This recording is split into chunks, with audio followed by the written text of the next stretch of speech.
Hey, welcome back to the channel. My name is Luana Rose, and today we are talking about how do we trust people? How does a human learn how to trust people or trust again?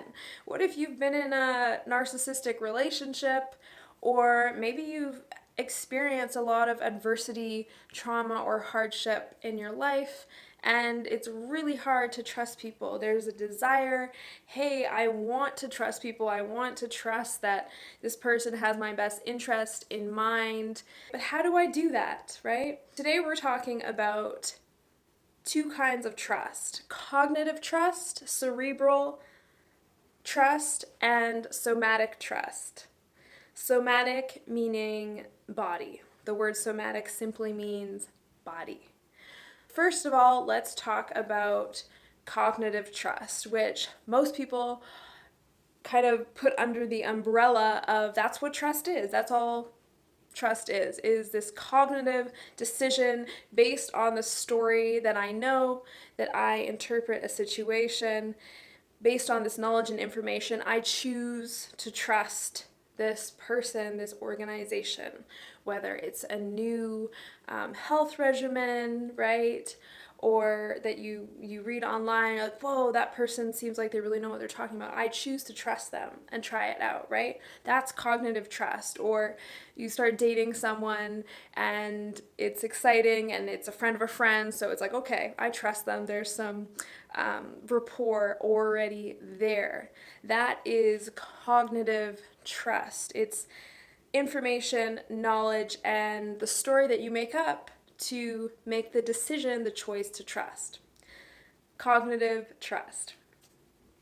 Now, let's get into the more kind of challenging part to understand, yet cognitive and somatic trust always work together.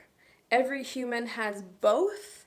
Most of us just aren't aware of it. I actually Googled and searched. I spent a lot of time searching about what is the difference between cognitive and somatic trust. And there is not a lot of information out there. I was surprised. Somatic trust is based on our past experiences in life, both conscious and unconscious experiences. And of course, we know from Bessel van der Kolk's How the Body Keeps the Score, his book, that our bodies keep track of all our experiences in life, whether they're conscious or unconscious, and they're stored in our cells, in our receptors, and that's how we gauge how we trust people, how we trust each other.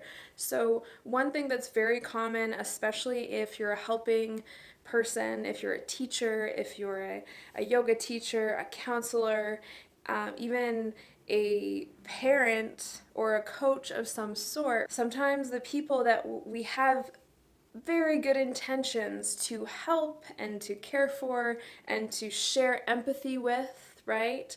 The person on the other side, or maybe we're the person on the other side, right? Finds it hard to trust, finds it hard to just melt and sink into, oh yeah, this person, I can trust them. They have my best interest in mind. It's because, sure, maybe that cognitive trust is there. Yes, I want to trust you. Yes, I want to believe that I'm okay in your presence. I'm safe in your presence. We have this thing called neuroception, which basically means that our receptors in our body feel our external environment and say, are we safe? Is this person a threat, or are they safe? And if we have experiences in our past, our somatic trust in our past, that are stored in our body and unresolved, it's really hard to trust. So if you're someone that is wondering, oh, I really want to trust, if you're dating again, or if you possibly have abandonment wounds from the past. I personally was adopted at 10 days old, and being abandoned and having pre-verbal trauma essentially, and having that breach in trust super young, it's been work to build my neuroception and my safety and capacity for somatic and cognitive trust. So I resonate with you in a deep way because it can be frustrating and sad and challenging all at the same time. So I hope this video helped you differentiate between cognitive trust and somatic trust, because even though we have both together, right, cognitive and body, somatic, most of our world only talks about the cognitive trust, not the sentient, the somatic trust that involves interoception, neuroception, how we self-regulate, co-regulate, and kind of decipher, is the outside world, is that person safe or not? So that's all I have for you today.